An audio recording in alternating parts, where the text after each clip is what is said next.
یا دیوانه خدا بوده بچی نمیرفته همین نماز فقط تو کم خونده است. کسی آورد بسیار شفاعت که تو آمد به جمعه در جماعت. یعنی همسایش سختش میگیره که خونه سوخته وقتی نماز جمعه فرض است و جمعه را در خونه خونده نمیشه و ای تو بیمرد یا خلال جمعه را برای در مسجد بخون و میگه به مسجد ها. امام القیصه چون برداشت آواز همه دیوانه اسیان کرد آغاز.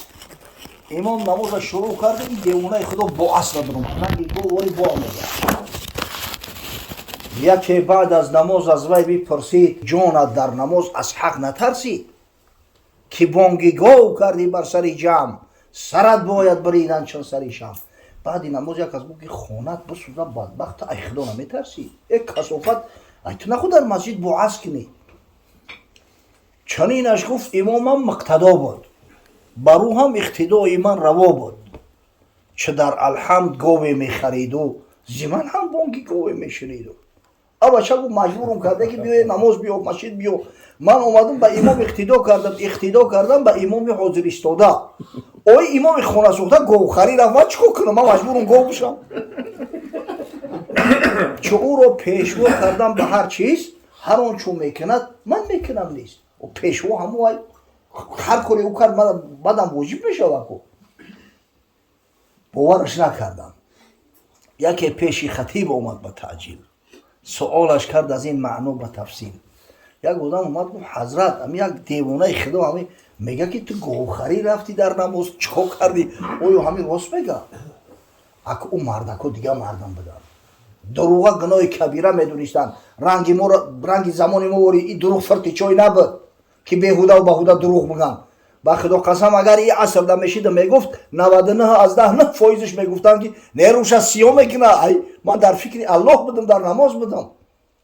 او مردم دروغ و گناه کبیره میدونستن. خطیبش گفت چون تکبیر بستم ده ملک از جای دور دستم چه در الحمد خواندن کردم آغاز به خاطر اندر آمد گاوی ده باز. حقیقتا گفت نه همین سوره فاتحه را شروع کرده بودم که یک قشلاق ده گاوی خوب دیده بودم هم گاو پیش نظرم اومدم ندارم گاو بخریدم نقشه کشیدم که زمین نماز خلاص شوه ایم قشلاق میرم یک گاوی شیرته میخرم که از پس بانگی گاوی رو شنیدم که خفاق با اصل که خونه سوخته که جو میرای و خفاق اقتدار کرده دیگه خفاق بفهمن مردم هر کس جرأت نمیکرد دیگه پیش بدره نماز بخونه. امیخته بد شدیم اما به هر وجه صورت پیش نماز دعا کنه اللهم اینی اعوذ بک من تفرقه القلب. خدایا به تو پناه میبرم از تفریقه قلبی. اللهم اینی اعوذ بک من فتنه الشیطان. خدایا من به تو از فتنه شیطان پناه میبرم. همین صدقاً حقیقتا حشیات هست میروه اما هر وقتی رفت با جمعگیرش کوخی بگردم بیارش حسن آدمای یوشای میگه همین دایم گم میکنم سیم رکعت دایم چهارم رکعت دایم دقیقا اومدم نمی 4 رکعت نماز در وقت این قدر خواص پریشانه هیچ تا به سرت نمیگیری وای به حالت چی میشه با عاقبتی کار. خداوند بزرگ به گفته ها عمل کردن نصیب مون بگردم. الحمدلله در محفل خیر شرکت داریم. رسول الله صلی الله علیه و سلم از بس که در ماه مولود نبوی به دنیا اومده بود نام فرزند محمد موندگیان.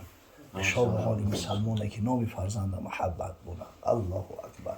همین نشانه محبت هست که وقتی صاحب فرزند شی نام حضرت بزرگوار در فرزندت بمونی. امروز ما مسلمان ها واقعا افتخار داریم. در روی دنیا سرشمارترین نام محمد است. در کتاب رکوردهای گینس در باب نام ها در جای اول نام محمد اومدگی است. ای همه سرشمارتر در دنیا. زیرا مسلمان ها با حبیب الله فخر میکنن. حقیقتا یک پیشوایی داریم که جانمون فدا کنیم نیاز. حقیقتا خدای تعالی یک منت بزرگی را در جان گذاشته است توسط حبیبش محمد صلی الله علیه و سلم. لقد من الله علی المؤمنین اذ بعث فیهم رسولا من انفسهم یتلو علیهم آیاته و یزکیهم و یعلمهم الکتاب والحکمه و ان كانوا من قبل لفی ضلال مبین. بیشک الله ذوالجلال در جان مؤمنان یک منت بزرگی را گذاشته است. برای مؤمنان یک نعمت بزرگی را در شخصیت پیامبر صلی الله علیه و سلم هدیه کرده است. الگوی ما است. تعلیم داد از بتپرستی ما را صمد پرست کرد، از راه بیروها نجات مداد، موحد یکتاپرست شدیم. امروز مسلمان وقتی میبینه که کریتسویی که تمام دنیا را مال و متاعش و علاقه گرفته است، حتی در سوعه همین ماشین سازی را قریب که به ژاپن و به گرمانیا نزدیک شدیان، در پیش یک بت سجده میکنن، برای ما را خنده آوره. باور کنید اگر نصیحت حضرت نمیشید، اگر توصیه های حضرت نمیشید، اگر تعلیم حضرت نمیشید، شاید حال ما از اونا بدتر میشید. گر نبودی کوشش احمد تو هم میپرستیدی چه اجدادت صنم. سعی تلاشش نمیشید، خدا میدونم ما چی بدیم. اما از بس که همین مفت به دست ما و شما آمده است، ما و شما به یگان مهنت مشقت دین صاحب شدیم. ای پدر و مادر مسلمان تولد شدگیم، در جامعه اسلامی زندگی میکنیم، مشکل نداره. هم چشممون باز کردیم، مسلمان دیدیم، اسلام دیدیم، و هم خاطر اونقدر به قدرش نمیرسیم.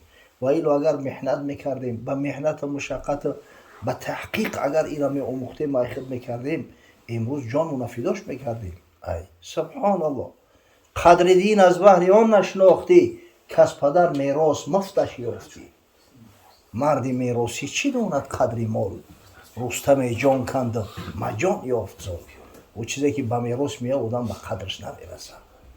خدا برکت نصرت بده. بابای رحمت الله، این بابای حاجی خدا همش دراز کنه، در توی نکاح فرزند هم همین خونه داشتگی بده به همین شکل و صورت. ببینه که همین محبت که داره، همین توی عقیقش هم از توی نکاح هیچ فرقی نداره. حتی مردم بیشتر از زیادتر هستند، کمتر نیستند. پروردگار بزرگ اینا بیرچشه که با امید و آرزو نامش محمد گذاشته است، به همین نام بزرگ سزاوار به کمال برسونه.